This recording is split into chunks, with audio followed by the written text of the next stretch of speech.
Assalamualaikum warahmatullahi wabarakatuh. Perkenalkan, nama saya Ayuneha Septiarini, NPM 224111099 dari kelas manajemen 22C Universitas Teknokrat Indonesia.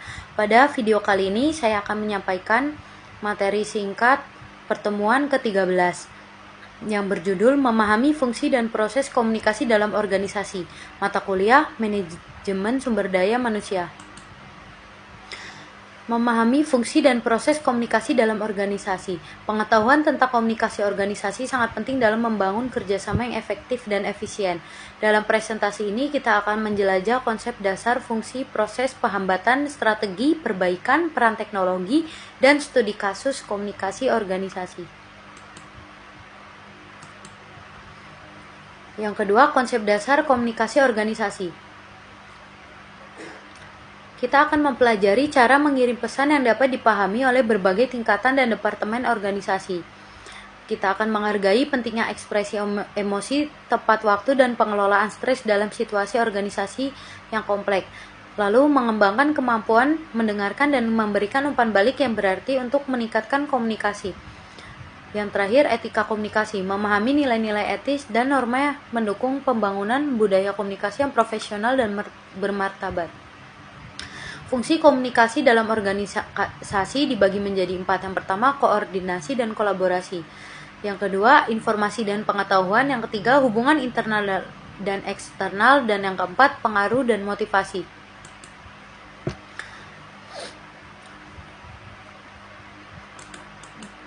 Untuk koordinasi dan kolaborasi, ini menghubungkan bagian-bagian organisasi untuk mencapai tujuan bersama melalui komunikasi yang efektif. Untuk informasi dan pengetahuan, kita akan menyediakan data, informasi, dan pengetahuan yang diperlukan untuk pengambilan keputusan yang cerdas. Hubungan internal dan eksternal, membangun koneksi yang kuat dengan karyawan dan juga dengan pihak luar seperti pelanggan, mitra, dan pemangku kepentingan. Yang terakhir, pengaruh dan motivasi, menginspirasi orang lain, mempengaruhi keputusan dan tindakan melalui komunikasi yang efektif dan persuasif. Proses komunikasi dalam organisasi. Yang pertama, penyandang acuan pesan. Orang yang menerima pesan dan mencoba untuk memahaminya melalui interpretasi diri mereka sendiri. Yang kedua, pengirim pesan. Orang yang menginisiasi pesan dan bertanggung jawab dalam menyampaikan informasi dengan jelas dan efektif. Lalu, umpan balik. Respon terhadap pesan yang dikirim memungkinkan pengirim pesan untuk mengevaluasi pemahaman dan efektivitas komunikasi. Yang terakhir, kanal komunikasi, media atau saluran yang digunakan untuk menyampaikan pesan seperti rapat, email, platform kolaborasi digital. Yang keenam, hambatan dalam komunikasi organisasi. Kurangnya kepastian. Pesan yang kurang jelas, ambigu, atau terbuka terhadap interpretasi ganda dapat menyulitkan pemahaman. Yang kedua, kurangnya keterbukaan. Sikap yang defensif, kurangnya transparansi, atau keengganan untuk mendengarkan perspektif lain dapat menghambat komunikasi. Yang ketiga, gangguan dan atribusi. Gangguan fisik atau teknis dan atribusi yang tidak tepat dapat menghambat aliran komunikasi yang efektif. Yang keempat, kegagalan mendengarkan. Kurangnya perhatian dan ketertarikan dalam mendengarkan dapat menghasilkan kesalahpahaman dan konflik. Ketujuh, strategi untuk memperbaiki komunikasi organisasi. Yang pertama, mendengarkan aktif, memberikan perhatian penuh pada pembicara, mengonfirmasi pemahaman dan menunjukkan minat terhadap perspektif mereka.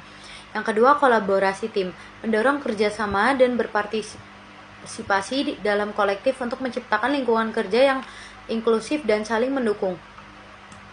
Yang terakhir, teknologi komunikasi, menggunakan alat dan platform digital yang inovatif untuk memfasilitasi komunikasi dengan kolaborasi yang efektif. Lalu, peran teknologi dalam komunikasi organisasi dibagi menjadi 3. Yang pertama, platform kolaborasi. Ini menyediakan tempat sentral bagi anggota untuk berbagi ide pekerjaan, file, dan kemajuan proyek dengan mudah. Lalu yang kedua, komunikasi real time, memungkinkan komunikasi seketika di seluruh departemen, lokasi, dan zona waktu yang berbeda. Yang ketiga, mobile connectivity. Ini memberikan fleksibilitas dan aksesibilitas bagi anggota tim yang bekerja dari luar kantor atau dalam perjalanan. Yang terakhir, saya akan membahas tentang studi kasus komunikasi organisasi. Yang pertama, kebijakan perusahaan baru. Studi kasus mengenai peluncuran kebijakan perusahaan baru dan strategi komunikasi yang efektif kepada karyawan.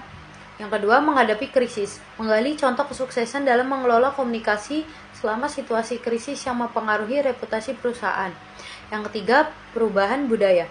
Penelaan tentang komunikasi yang berhasil dalam menghadapi perubahan budaya dan organisasi yang signifikan.